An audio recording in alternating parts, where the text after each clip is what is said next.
Bienvenue à toutes et à tous et merci de votre fidélité. Dans l'actualité économique de ce jour, nous irons tour à tour en Tunisie, au Nigeria, au Ghana, en Zambie, puis au Togo.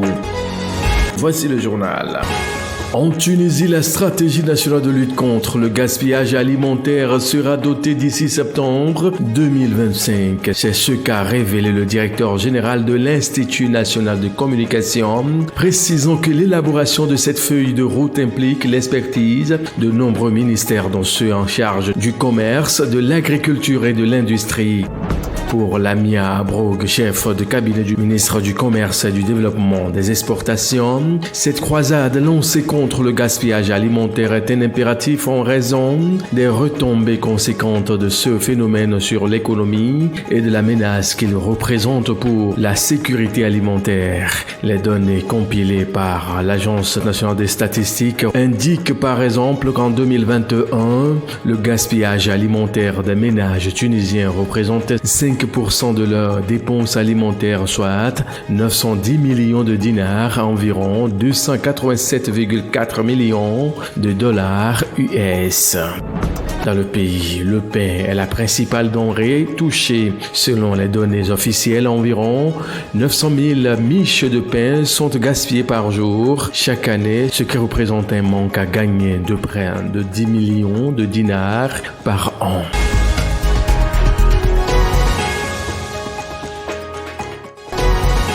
Au Nigeria, l'Agence nationale pour l'infrastructure scientifique et technique a donné le samedi 1er mars dernier le coup d'envoi d'un projet agricole baptisé Irrigate Nigeria dans l'état de Bauchi. Dans un communiqué publié sur son site, l'organisme public indique que cette initiative s'inscrit dans le cadre du Fonds national de développement des infrastructures lancé en 2024 avec un capital initial de 14 milliards de dollars.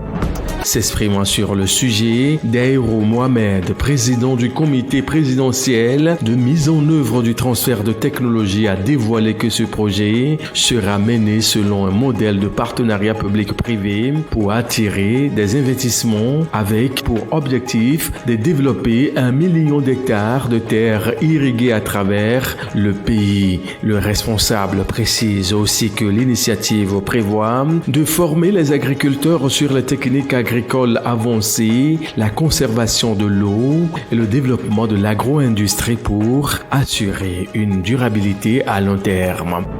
Pour l'heure, la durée de mise en œuvre du projet n'a pas encore été dévoilée.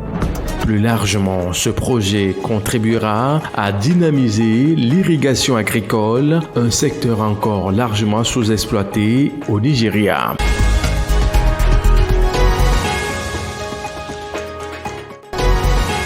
L'Institut de recherche sur les cultures du Conseil pour la recherche scientifique et industrielle du Ghana a lancé le jeudi 27 février dernier un projet de recherche visant à développer des variétés de blé adaptées aux conditions climatiques locales.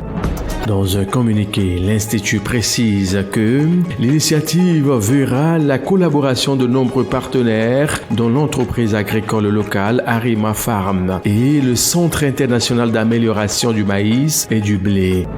Selon les responsables du projet, les interventions porteront notamment sur la recherche et le développement, l'amélioration des semences, la formation et le renforcement des capacités des agriculteurs, ainsi que la collaboration avec les industriels. L'ambition affichée à long terme est de créer une filière locale pour la culture de blé en vue de réduire progressivement la dépendance du pays aux importations. Plus largement, le projet est à inscrire dans un contexte où, dans une région ouest-africaine, un climat peu favorable à la culture de blé, plusieurs pays veulent croire à la possibilité de changer la donne.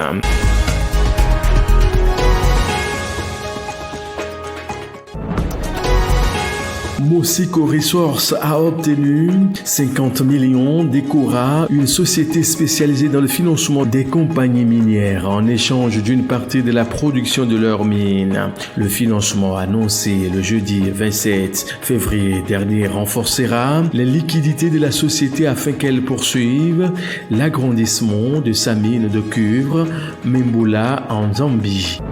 La mine Mimbula a livré 14 000 tonnes de cuivre en 2024, mais son propriétaire envisage de quadrupler ce volume d'ici mi-2026. La production annuelle devrait alors atteindre 56 000 tonnes de cathodes de cuivre.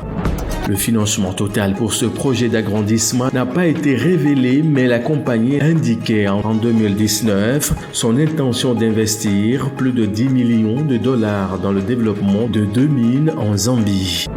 La compagnie n'est pas cotée en bourse et fournit peu de mises à jour. La durée de vie actuelle de la mine est de 11 ans. Notons que Mosico devrait contribuer à la stratégie gouvernementale zambienne qui vise une production de 3 millions de tonnes de cuivre par an d'ici 2031 contre 820 670 000 tonnes en 2024.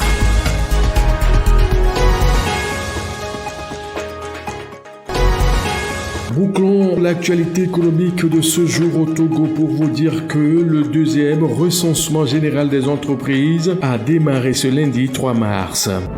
Il est question de collecter les données actualisées sur le tissu entrepreneurial du pays. Le point complet avec Tino Amegavi.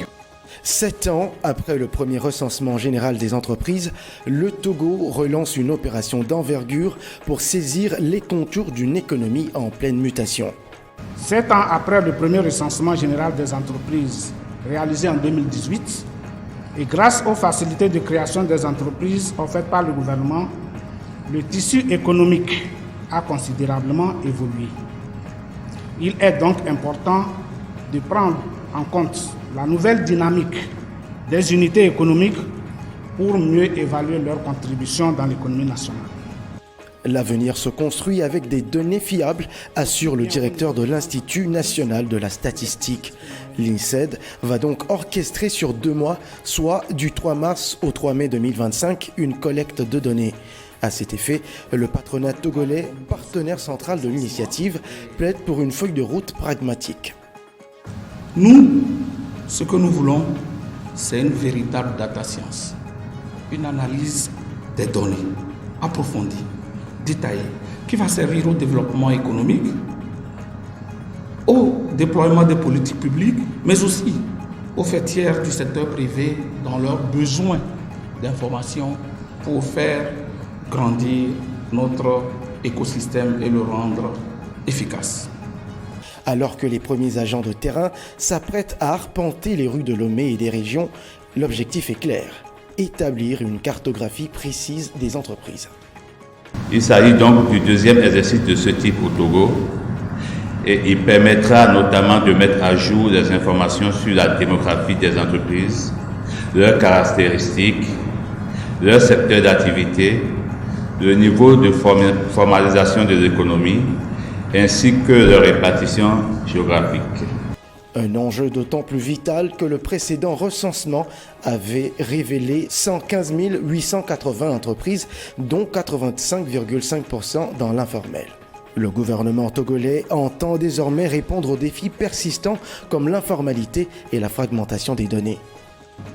Les résultats collectés permettront également d'opérer de prochains rebasages des comptes nationaux, d'actualiser le répertoire des entreprises et de vulgariser leur classement par branche d'activité suivant la nomenclature togolaise d'activité.